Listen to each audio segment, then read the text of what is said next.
Assalamualaikum. Seperti yang dijanjikan, kita nak jemput ramai pengunjung-pengunjung untuk datang singgah ke Masjid Putra Putrajaya sebab berlangsungnya Majlis Jalinan Ukhuwah dengan kerjasama Masjid Putra Putrajaya. Kita buat macam open house lah raya-raya ni kan. So, yes, dah. Ini bukan open house. Ini open masjid.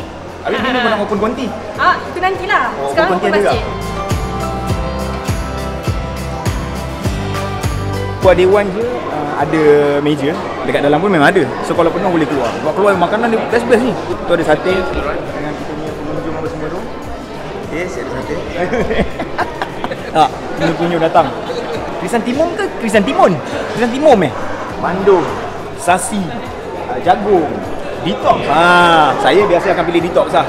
Jaga badan. Ini tu cendol. Itu apa tu? Spaghetti. Saya rasa saya nak gatah satu. Bismillahirrahmanirrahim. Ini wedges. Murtabak. Bihun goreng. Bihun siam. Kita ada bakso. Rendang daging tok. Ketupat balas. Lemang. Macam kaya. Set nasi tomato pun ada sini. Dalam banyak orang nak beratur, kami golek paling orang beratur. Brownies. Bismillahirrahmanirrahim. Datang dari mana? Dari mana? Maksudnya tadi ke apa? Tadi ya? Tadi dari sekolah. Sekolah kat mana? Sebelah dulu, SMJ. Oh, dekat sini juga lah. Senang Jumaat? Sini juga. Oh, kat sini juga. Terima kasih.